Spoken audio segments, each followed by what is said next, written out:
Come on, stop trying to hit me and hit me. Do it. Do it! Come on, come on. Kill me, I'm here! Kill me! I'm here! Kill me! Come on, kill me! I'm here! Come on! Do it now! Kill me! Alright, I have another one for you guys. Hello. I have this very silly, goofy Defy Rhino build. Reason why it's going on Rhino, and not just any frame of the game, is because of Roar. It allows the Defy to nuke at lower levels than just max level Steel Path, because Defy scales off of enemy damage, and we all know how crazy enemy damage gets. This build essentially is immortal. I want to run a full equilibrium here. I didn't have the space, so we're running a lower rank one.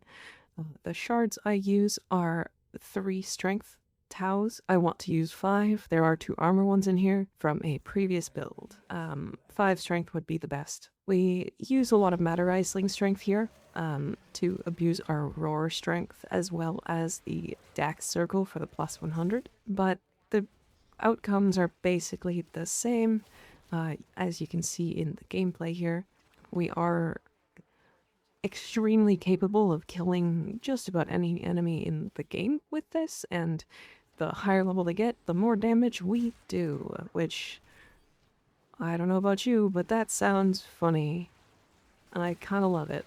It's definitely a funny build that somebody from YouTube suggested to me during one of my live streams, and I just had to put it together because the idea of Defy plus Roar was just too dumb to come to like pass up. I love it. I think it's a great build.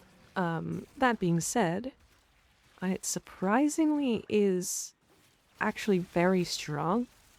You can see me using the dual assist here just to, when I run out of energy, because I am not intentionally going out of my way to get energy. I'm trying to get good Defy footage, and sometimes I do run out.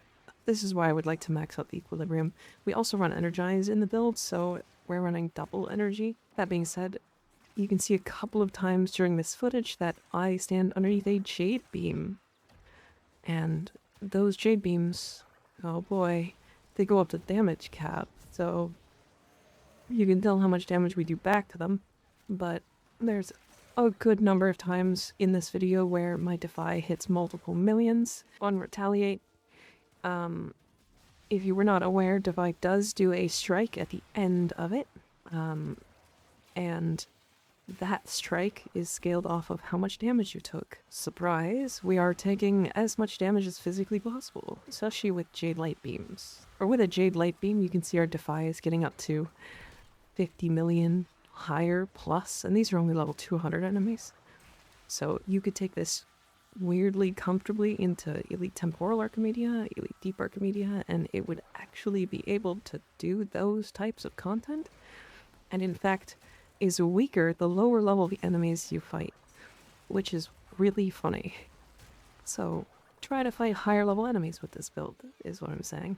Anyways, I'm gonna let the rest of this footage play out because I think it's genuinely fun to watch, and then I will see you guys in the next one. Goodbye. Hi, sorry, I forgot something. I wanted to briefly touch on Defy and its mechanics. The higher strength that we have adds to the multiplier to the damage that we take, making it so that the more damage we take, it gets multiplied by an increased number based off of strength. Currently, I believe that number is around 29 times damage, so every 1 damage you take adds 29 damage to the Defy. That's why we want higher strength. It is also multiplied final number by Roar. So that means its final number is multiplied by Roar, meaning if it does 100 damage and our Roar is 250%, then we are doing 350 damage or so. This adds to a pretty serious amount of damage very quickly, especially if we're just taking a general amount of damage. Obviously this damage is reduced by armor, but at a certain point it doesn't matter because it's only a 90% damage reduction, and if we're doing 53 million, which you see once or twice in this video, everything dies. So I just wanted to bring up that mention really quick. We pair it with Iron Skin a little bit here because it just gives us a little bit more survivability in between casts. so that we don't have to be casting every single time we are vulnerable